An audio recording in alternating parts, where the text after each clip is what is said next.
Well, hello, good people. Mark Holmes here, and as always, I appreciate each and every one of you guys.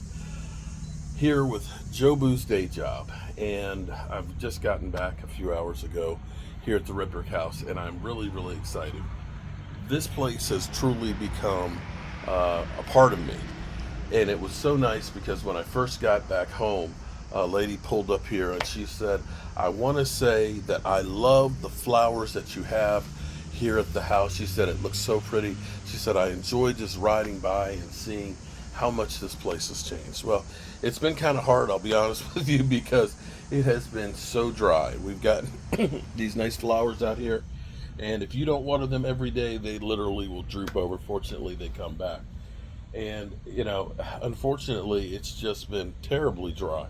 Now, we're supposed to get some rain tonight and tomorrow, so hopefully that'll help because it would be nice to see the grass grow, but we don't want to water the grass and everything else because, you can't waste water. But I'm really kind of excited because right now I'm sitting out front here and I want to introduce you to something. It's not often that you can go back in time, and this right here takes me back in time. I lost a great mentor, Alex, right after Christmas. Alex, I have to credit him for me proposing to Tracy and getting us together because, as he said, lock it down before she runs away from your badass kids. And he was right. And he's had something that I made. And you're looking at this right here. This right here, there's two of these. I built two of these about 33 years ago.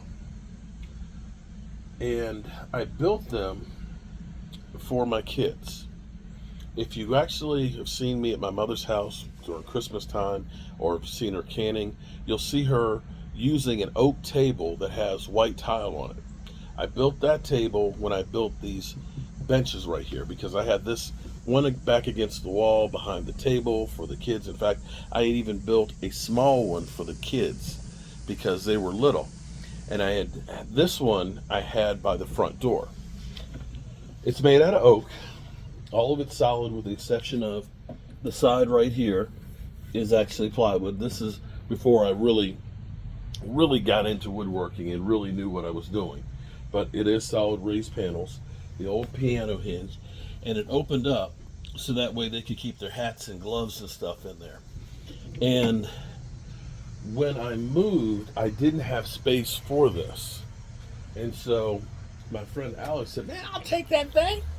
And it had been at his house for about the last 25 years or so. And now his wife is downsizing and moving. I asked her if I could have this piece to go into our mud room as a nice piece to go ahead and be able to sit down and have some memories. But it's kind of cool to know that something you did 30 plus years ago is still functional. I'll even give you another piece too is in my basement bedroom there's a dresser that's oak. It's done natural just like this that I built for my son Michael, and it's still in use now. And so having something like this, the permanence of it is really cool. Now, I was excited as can be because I wanted to get back here. One thing I've got to work on more is extending my arm out because half the time you guys are looking at my chest and can't really see everything. So I need to get a pole to keep the cell phone on so you guys can see it better. So what I want to show you is, this is really kind of cool. My wife, of course, this has been our project here. This cabinet was here in the kitchen when we got the house. And it had been here, I don't know when it was made, when they purchased it, but it had been in here and many, many families had used it. It survived while the roof leaked in here and the floor literally rotted out. The floor was so bad when we started, some of you will remember Michael stepping through the floor and there were sections of the floor where there was no floor, but it still was sitting on one of the spots where it had not fallen through. Now my wife has gone and she's been working on this thing, and it's going to rain tomorrow, so we've got it inside here on the rack. This is the side of it. She's taken the hardware off the side of it. She took the hardware and stuff off while I wasn't even here, which usually that's my job. But you can see how nice this is painted. There's only one problem. Look at that. There was a little bit of damage right there, but that's okay. And you can see down here how nice it is. There's glass doors that go right in there that slide that are really cool. There was one problem. They get me every time. So we got the paint from Home Depot. Now, my wife, it actually ends up working out, I guess. One thing I've learned about my wife, don't tell on me. Don't tell on me.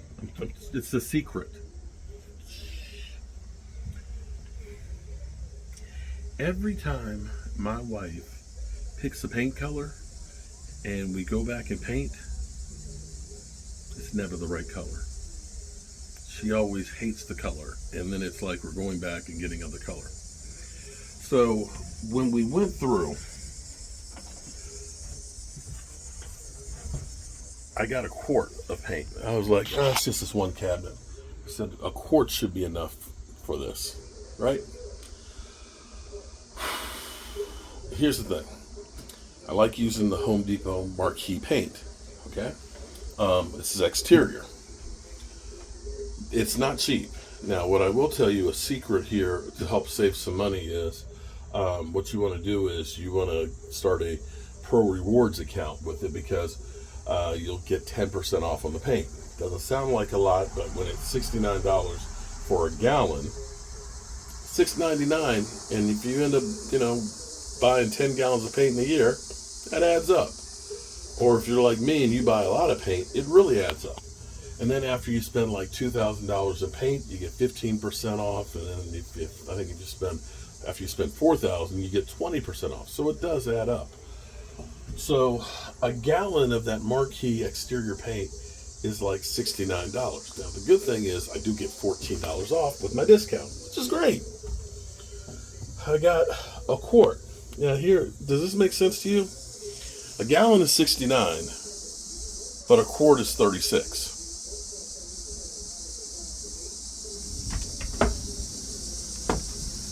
It's kind of like if you need 25 feet of wire from them, it'll cost you like, say, $50. If you get like a 250-foot roll of it, it'll cost you like 120. So, but the average person's like, but I only need 10 feet. Yeah, but I always buy the full thing. So I was sitting there in my mind thinking, let me go ahead and buy a gallon. But then in the back of my mind, I was like, no, but this is Tracy.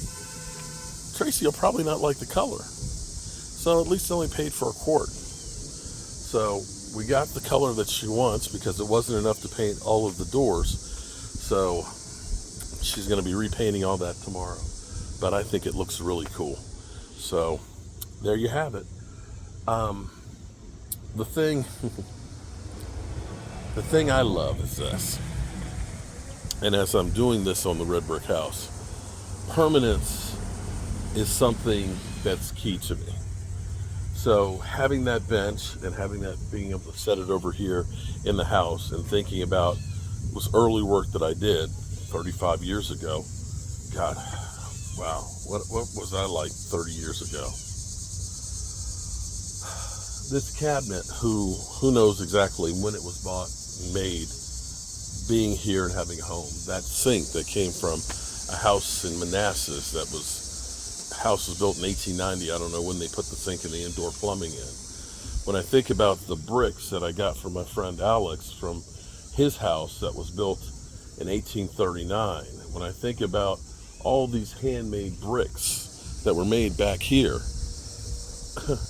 in 1820, I think about the trees that started growing about 500 years ago that are the floor. It's kind of humbling when you think about all of the age of everything that is here and how long it's been here and that it should definitely be here a lot longer than I will. And that's what's the humbling part. And maybe, just maybe, 100 years from now, somebody will take that bench and say, oh, this thing was with the red brick house, and refinish it and say, this is a piece that was at the red brick house. It should stay here. It sounds kind of crazy. Maybe it sounds poetic. I don't know what it sounds like, but that's been my whole goal here. And as I look at the sun going down, it's the camera is not doing it justice. Maybe if I turn it around.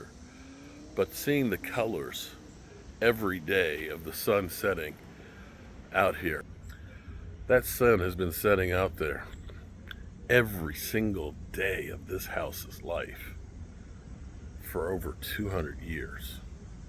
That's a lot of sunsets this place has seen. See you guys later. Peace out.